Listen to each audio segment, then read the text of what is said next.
Halo, jumpa lagi dengan channel Dapur Abi. Mudah-mudahan teman-teman yang sedang menonton channel ini dalam keadaan sehat walafiat, rezekinya lancar dan berkah.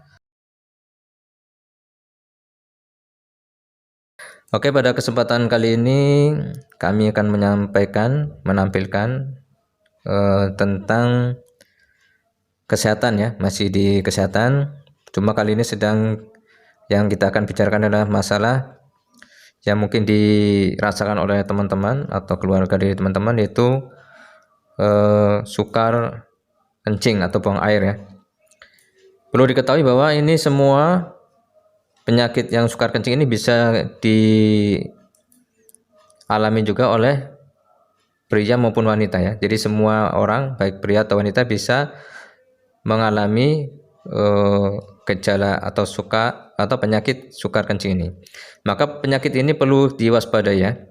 Perlu diwaspadai dan perlu diperhatikan, jangan sampai menjadi semakin parah ya. Ini biasanya ditandai ada keinginan untuk buang kencing ya, atau buang air, ada keinginan, tetapi begitu kita mau buang ternyata mengalami kesusahan. Jadi biasanya ini disebabkan oleh berbagai faktor ya, berbagai faktor. Ada diantaranya adalah ada pembengkakan dari prostat ya. Kemudian ada infeksi kandung kemih. Ini bisa juga menyebabkan susah buang air ya. Selanjutnya adalah ada batu di kantong kemih, ini ada batunya yang menghambat daripada saluran air yang tadinya harus keluar menjadi terhambat keluar. Ini akan menjadikan susah buang airnya. Kemudian ada juga gejala karena ada orang itu mungkin habis operasi ya. Ini bisa mengalami juga gangguan susah buang air. Selanjutnya adalah ada kalanya terganggu sarafnya sehingga yang harusnya tadi sarafnya bisa mengeluarkan kencing atau air jadi terhambat. Nah, ini biasanya kalau ini ada faktor usia ya, karena sarafnya sudah mulai melemah sehingga ada terganggu sarafnya yang tadinya kuat mengeluarkan menjadi lemah. Ini harus perlu kita terapi ya. Selanjutnya adalah ada gangguan tentang psikologis ya. Mungkin kadang dia ada stres atau sebagainya, ada tekanan di tempat kerja atau tekanan di lingkungan ya, atau di keluarga. Ini bisa menjadikan gangguan daripada buang air ya. Selanjutnya adalah karena ada masalah obat-obatan ya. Biasanya orang-orang yang sakit kemudian diharuskan minum obat setiap hari ya. Karena adanya setiap hari minum obat itu, maka ada penumpukan zat kimia di ginjal atau di kantong kemih sehingga menjadikan mengkristal sehingga airnya susah untuk keluar ya, ketika kita buang air. Maka pada kesempatan kali ini kita akan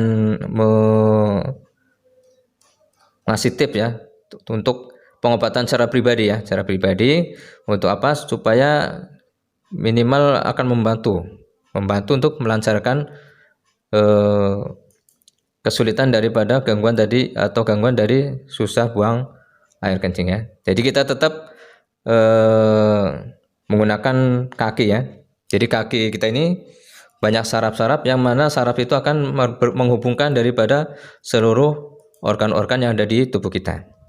Jadi kita ini fokus ke bagian kaki, karena kaki ini adalah yang bisa kita buat kita terapi sendiri ya, pakai tangan ataupun di kaki kita bisa melakukan sendiri secara mandiri. Ada juga sebetulnya pengobatan totok punggung, ini bisa juga efektif juga, tetapi kalau kita menotok sendiri akan susah ya, perlu bantuan orang. Jadi yang kita bahas sekarang adalah menggunakan kaki, yang mana kita bisa lakukan sendiri ataupun nanti ada penyakit yang di titik tangan kita akan sampaikan ya. Oke ya, kita lanjut ke kaki. Nah, ini penampakan kakinya. Di teman-teman pola yang diperhatikan yang mungkin mengalami gangguan sukar kencing, atau mungkin ada keluarga atau teman yang mengalami gejala yang sama, maka perlu diperhatikan titik-titiknya supaya bisa teman-teman mengobati sendiri, menerapi sendiri, atau juga menolong keluarga atau teman-teman yang mengalami sakitnya. Oke, titik yang pertama adalah di bagian jempol di sini, ibu jari sini, ditekan ya, kita tekan di sini, atau bisa menggunakan alat bantu ya, bisa menggunakan tongkat refleksi. Nah, teman-teman bisa bikin sendiri dari kayu atau dari sikat ya. Ini dari sikat gigi ya. Oke, tekan titiknya di sini. Nah, tekan sini, bisa model tekan kayak gini, atau tekan terus nanti lepaskan, tekan lagi, lepaskan lagi. Jadi kalau kita memang sedang mengalami gangguan, biasanya akan terasa sakit ya. Tapi teman-teman perlu tahu ya bahwa ada kegunaan ketika kita menekan titik-titik di arah kaki ini. Jadi tekan titik ini ya biasanya untuk sakit kepala.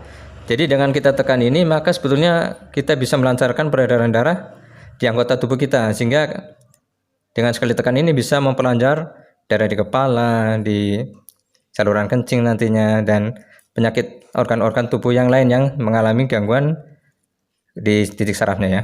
Ini keuntungan daripada pijat-pijat di kaki ya. Maka usahakan dibuat ya. Jangan kita tekan ini, maka organ-organ yang mengalami gangguan akan secara perlahan akan diperbaiki ya. Kemudian titik selanjutnya adalah di daerah sini, di daerah ginjal ya. Nah, di sini biasanya kalau sakit berarti mengalami gangguan. Ini agak terlalu keras, agak keras ya menekannya karena ini bagiannya agak ke dalam ya. Maka biasanya perlu kita menggunakan alat supaya lebih maksimal ya. Kita tekan seperti ini. Bisa 2 atau 3 menit ya. Selanjutnya adalah kita ke sini di daerah yang berhubungan dengan saluran kencing di sini. Kita urut di sini ya. Atau kita tekan kayak gini boleh juga ya. Untuk merangsang daripada saraf-saraf ini kembali bekerja secara normal ya. Boleh di gini atau ditekan-tekan. Kemudian di titik yang selanjutnya ada ditekan di titik di sini. Nah, di sini ya. Perhatikan ya. Jadi di sini, kemudian di sini. Kemudian di daerah sini. Ini daerah-daerah bagian bawah ya. Ada kantong kemih, ada saluran kencing di sini. Tekan ya, tekan, lepaskan, tekan, lepaskan. Sekitar 2 menit 3 menit ya. Selanjutnya adalah di bagian sini. Bagian sini. Ini sama juga ya, saluran bawah juga. Boleh diurut pakai minyak kayak gini.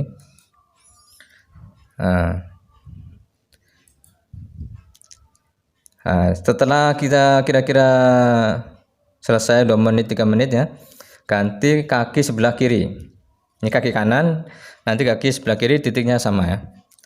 Nah, ini kalau kita rutin biasanya nanti mulai terurai dengan ditandai di sini ada keluar keringat. Nah, ini berarti udah mulai racun-racunnya atau gumpalan-gumpalan atau yang menghalangi peredaran darah ini udah mulai lancar ya dengan keluar. Kalau bisa ditambah lagi dengan habis pijit ini minum air hangat ya. Kemudian ditambah lagi minum madu ya sebagai untuk meningkatkan stamina ya, stamina. Jadi itu saja dulu ya, kita titik-titik tentang untuk mengatasi saluran gangguan susah kencing, buang air. Jadi ini titiknya simpel aja di sini dan kita bisa praktekkan sendiri. Jadi teman-teman bisa buat secara sendiri, mandiri, atau bisa juga untuk menolong orang lain ya. Tidak ada mungkin teman-teman atau mempunyai keluarga atau teman-teman yang lain yang sakit, maka boleh di-share. Mudah-mudahan bisa membantu ya. Kemudian ketika sudah kita buat, kita usaha, ternyata masih belum berhasil juga, maka mungkin kita perlu pergi ke dokter ya untuk mengecek ya. Jadi memang kita ini apa yang kita buat hari ini tidak menjadikan 100% sembuh ya, karena kesembuhan itu tetap di tangan Allah Subhanahu wa taala. Jadi kita hanya berusaha. Ketika kita buat terapi di kaki ini tidak berhasil, maka kita mungkin harus usaha lagi dengan mencari bantuan, mungkin terapi yang lain, mungkin dengan totok punggung atau bekam, atau habis itu minta ke berobat ke dokter untuk ngecek ya. Jadi tetap harus kita buat usaha yang satu lagi, nggak bisa buat usaha yang lain ya. Mudah-mudahan apa yang disampaikan video kali ini menjadikan teman-teman bisa lebih sehat. Mungkin ada keluarga, teman-teman yang lain juga sakit bisa menjadi sehat lagi ya. Mudah-mudahan video ini bisa bermanfaat. Sampai jumpa lagi di video berikutnya. Salam sehat.